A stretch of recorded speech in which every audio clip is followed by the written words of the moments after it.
I graduated from high school in 1965, long before some of you were even born. I look back on high school and sometimes it's sort of a blur. I'm not sure exactly what I learned there. Must have learned enough to get into college, however, so that's good.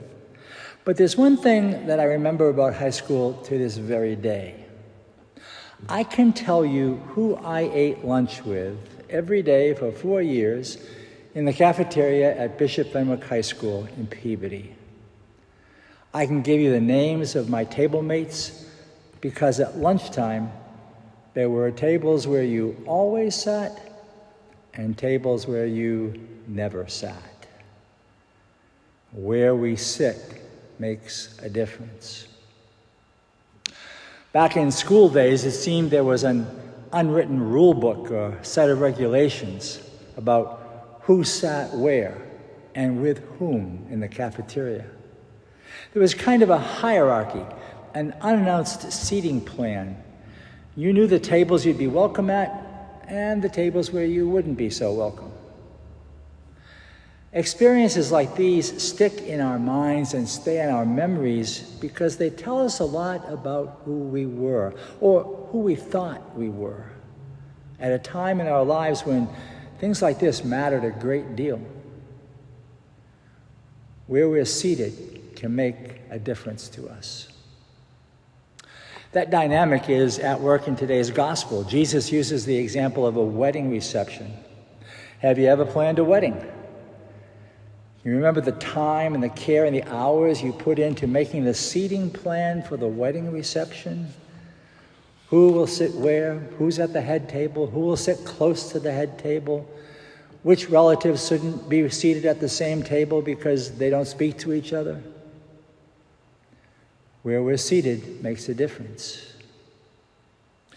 How about when you go out to eat, to a restaurant?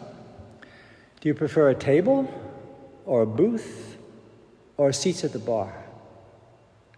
Would you prefer to sit in the corner of the restaurant, right out in the middle, near the door? Where we're seated makes a difference. How about at home, at the kitchen or dining room table? Do people in your family always sit in the same places? I know exactly where everybody in my family sat at lunch and at dinner every day. When company comes, do you change the seating plan at the table to make room for special guests? And if you live alone, do you find that you sit in the same place all the time, regardless of how many chairs there are at your table? Or maybe, do you not sit at the table because you don't want to sit alone? Where we're seated makes a difference. How about right now, right here in this church? How did you choose your seat when you came in this morning? Do you prefer to sit up front, down back, on the center aisle, the side aisles, close to others, apart from others, or no seat at all? Would you rather stand at the back? How do you feel when you get to church and someone else is sitting in your place? Where we're seated makes a difference. Why does it make such a big difference to us? Tables are powerful and formative places in our lives. Table is a place where the family gathers. At the table, a baby moves from nursing in its mother's arms to sitting in someone's lap, to a high chair, maybe to a booster seat, and finally to a chair at the table. Think of what it means at Thanksgiving to finally graduate from the kids' table to the grown-ups' table. The table is where we find our place in the family. It's at that table that we're fed and nourished. It's at the table that we share stories, our joys and our disappointments. Sometimes the table is the place where we begin and end our day. The table might be the place we most keenly miss the presence of someone who has left home, moved away, or passed on to God. The table is a special place where we find our place among those we love and those who love us. Isn't this why the table is so important to us at Thanksgiving and Christmas and Easter, when the places at our table are filled again by those who have been away? Where we're seated and who we sit with makes a difference. In the gospel today, Jesus tells of a wedding reception where someone tries to snag a seat at the head table when his place card assigned him to table 29. Let me tell you the story of a wedding reception I attended years ago. I had celebrated the wedding of a young couple from Nigeria. They were students at Northeastern University where I was working. They didn't have a big budget for their reception, so after the ceremony, everybody went to the gym at the local boys' club. When it was time for dinner, a man came up to me and introduced himself to me as the master of ceremonies for the reception. He invited me to take a place next to him at the head table. Once we were at our seats, he took a microphone and began calling to the head table people he referred to as the honored guests. So he began filling up the head table with people he was choosing from the tables where all the guests were seated. I kind of tugged on his shoulder and I said, "Excuse me, but you're getting this wrong. You have to save these seats for the wedding couple and the bridesmaids and the ushers." Well, he politely shushed me and told me he knew what he was doing.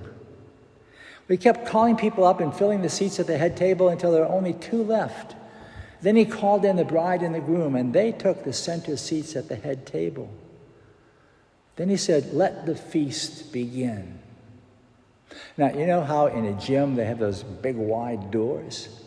Well, on the other side of the gym, 2 of those big wide doors opened up, and in walked the ushers and the bridesmaids, carrying huge platters of food, and they served the wedding dinner to all the guests. And when everybody had been served, they, the ushers and the bridesmaid, they sat down at table 29, out there with everybody else. After they cleared the tables, and they did clear the tables, the dancing began. I can't imagine a more perfect example of today's gospel story than my experience at that Nigerian wedding reception. How we're seated at table, and who is served there, and who does the serving, it can all make a really big difference. In the gospel here, Jesus is turning the tables on us. He's taking our preconceived notions and turning them inside out. He's changing the rules of the game. He's asking us to look at the table as he sees it. And he sees the table through the eyes of the other. Jesus sees the table through the eyes of those who have no table to go to, or who have been turned away from everyone else's table. Jesus sees the table through the eyes of those who may have left the table that once was theirs, and now they don't know how to get back to that table. He sees the table. Jesus sees the table through the eyes of those who hunger not only for the food on the table, but perhaps even more for the nourishment of the companionship of those gathered around the table. What Jesus is saying to us is this: the best way to find your place at the table is first to find a place for others and to serve them. The highest places will be given to those who humble themselves the most. Here's another way to understand this. Picture your heart. I don't mean a Valentine red heart, that kind. But picture your heart as a table A table that has many places at it. And ask yourself, who have I welcomed to take a seat, to have a place at the table of my heart? Are there any folks who have looked for a place at my heart's table whom I've ignored or turned away? Do I need to enlarge the table of my heart? You know how at Christmas and Thanksgiving we put those slats in the table to make it longer. Do we need to do that with the table of our hearts? Who's waiting for a place at my heart's table? And what am I waiting for before I invite that person to come and take a seat? Remember, where we're seated makes a difference. What a difference it would make in our lives, at our family tables, in our parish, in our community, in our neighborhoods, in our school cafeterias, the places where we work. What a difference if you and I began to imagine our hearts as tables waiting to be filled with people needing to be served. Where we're seated at table, and who does the serving there. Those things make a big difference. Good news this morning, Jesus has a table, his table. And there's a place at Jesus' table for every one of us. There's even a place for those who don't believe in Jesus, for those who don't care if he has a place for them or not. There's a place at the Lord's table for every human being ever created.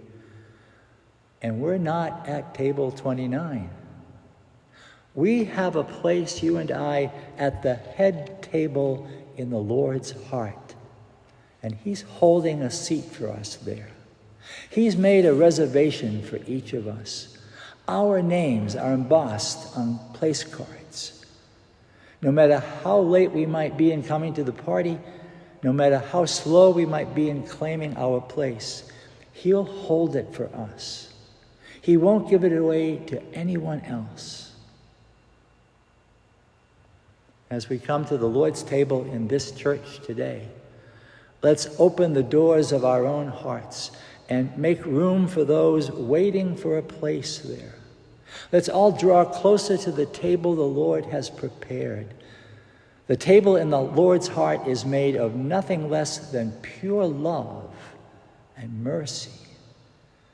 And at that table, there's a place for each of us, waiting for us to take it. Where we're seated at table, who serves us, whom we serve, oh, what a difference that makes.